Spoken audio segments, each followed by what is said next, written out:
Hello everyone, welcome back to our channel. তোমরা সবাই কেমন আছো? আশা করি ভালো আছো, আর আমিও কিন্তু ভীষণ ভালো আছি।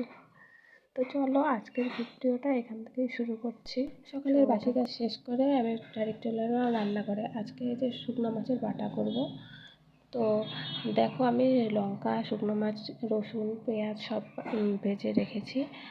এখন আমি বাটবো। এইভাবে শুকনো মাছের বাটা খেয়েছো আমাকে একটু কমেন্ট করে জানিও, আর খেতে কেমন লাগে সেটাও জানিও। আমার তো বেশ লাগে শুকনো মাছের এভাবে বাটা হলে, তাহলে তো আর কিছু লাগেই না। আমি চলো বেটে নিই। আর সকালবেলা সব কাজ করে তারপর ডাইরেক্ট চলে এসেছি রান্না করতে, কারণ ছেলে স্কুল যায়, নইলে লেট হয়ে যায়।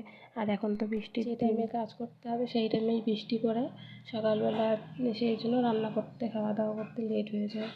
আর ছেলের স্কুলের টাইম তো টাইম টু টাইম পাঠাতেই হবে। আমার লেট হয়ে যায় রান্না করতে, তাই বলে ঘড়ি তো আর বসে থাকবে না। ছেলেকে স্কুলে পাঠাতে হয়, আর সব কিছু রেডি করে দিয়ে তারপর খাওয়া দাওয়া করে চান টান করে তারপর পাঠাতে হয়। আর ও তো নিজে কিছু করতে পারে না, ও তো ছোটো মানুষ, কিছু করতে পারে না, সব কিছু করে দিতে হয়। তাই আমার খুব চাপ পড়ে যায়। আমাদের একটু ভিডিও করি, তো ভিডিও করতেও তো একটু সময় লাগেই না।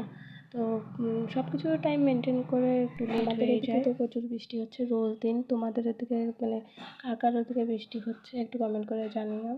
আমাদের এদিকে প্রচুর বৃষ্টি হচ্ছে। এদিকে আমার প্রায় বাটা হয়ে গেছে, তোমাদের সাথে গল্প করতে করতে সময় কেটে গেল। আর এদিকে আমার বাটা হয়ে গেছে, এই যে লবণ দিয়ে তারপর তেল দেবো, তেল দিয়ে তারপর একটু মেখে নেব, মেখে নিয়ে তারপর আর বাকি রান্নাগুলো হয়েই গেছে।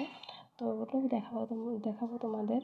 এই যে ফাইনাল লুক, এটা দেখো। যে আর এইভাবে আমার খেতে কিন্তু বেশ লাগে। তোমরা কে কে খেয়েছো সেটা একটু জানিও, আর যারা খাওনি তারা এইভাবে একটু ট্রাই করে দেখো, ভালো লাগবে। এই যে ডাল রান্না হয়েছে আজকে, তারপর পাঁপড়, আর এদিকে আলু ভাজা, এদিকে শুকনো মাছের বাটা। তোমরা এখন আমরা খেয়ে নেবো। টাটা।